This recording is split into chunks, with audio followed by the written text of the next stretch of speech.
চলো আজকে বানাবো সুজি দিয়ে দারুণ একটি রেসিপি। তো তোমরা যদি এভাবে সুজি দিয়ে বানাও ঈদের দিন বলো আর এমনি বলো, খেতে কিন্তু অসাধারণ লাগবে। তো যাই হোক, আমি কিন্তু একটা কড়াই বসিয়ে দিলাম, তাতে কিছুটা সুজি দিয়ে দিচ্ছি আর চুলাটা ধরিয়ে তার মধ্যে সামান্য পরিমাণ ঘি দিয়ে দিচ্ছি। আর এটাকে একটু নাড়াচাড়া করে নেবো, বেশিক্ষণ ভাজবো না, সামান্য পরিমাণ একটু নাড়াচাড়া করে নেব। তারপরে কিন্তু আমি এখানে লিকুইড দুধটা দিয়ে দেবো। দেখতে পাবে আমি এখানে লিকুইড দুধটা একটু নাড়াচাড়া করে দিয়ে দিচ্ছি। তো আমি এখানে হাফ কেজির মতন দুধ নিয়ে আসলাম, সেটাই দিয়ে দিলাম। তো আমার ১ পোয়া সুজি ছিল, তার মধ্যে আমি হাফ কেজি দুধ দিয়ে দিলাম। আর একটু ঘন ঘন নাড়া দেবো যাতে দলাটা না বাঁধে। তো দেখতেই পাচ্ছ আমি এখানে কিন্তু ঘন ঘন একটু নাড়া দিয়ে দিচ্ছি। আর তারপরে সামান্য পরিমাণ গুঁড়ো দুধ আমি এর মধ্যে দিয়ে দেবো।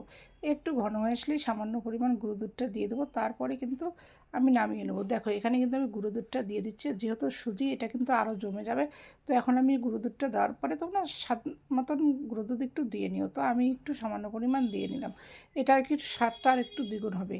এই লিকুইড দুধের সাথে যদি তুমি একটু গুঁড়ো দুধ দাও, এটার কিন্তু স্বাদটা অনেকটাই বেড়ে যায়। তো যাই হোক, আমি একটু গুঁড়ো দুধ দিয়ে নিলাম আর একটু ভালো করে নাড়াচাড়া করে মিশিয়ে নিলাম। আর এই তো শুকনো শুকনো হয়ে গেছে। এখন কিন্তু আমি নামিয়ে নেবো। তো নামিয়ে নিয়ে কিন্তু আমি হাত দিয়ে ঠান্ডা হলে একটু ভালো করে মেখে নেব। তো আমি এখন ভালো করে মেখে নিয়ে হাতে একটু ঘি বা তোমরা ঘি চাইলে ঘি বা একটু সাদা তেলও হাতে মেখে নিতে পারো। তো আমি একটু ঘি মেখে নিলাম আর এইভাবে গোল গোল করে চ্যাপ্টা চ্যাপ্টা করে দেখো আমি এইভাবে রেখে দেবো। তোমরা চাইলে লম্বা শেপও করতে পারো। আমি এরকম গোল গোল করে একটু করে নিচ্ছি। আর তারপরে কিন্তু আমি একটা কড়াইতে দুধ জাল দিয়ে এই দেখো একটা দারুণ একটা দুধের মধ্যে আমি এই সুজির পিঠাগুলো ছেড়ে দিলাম।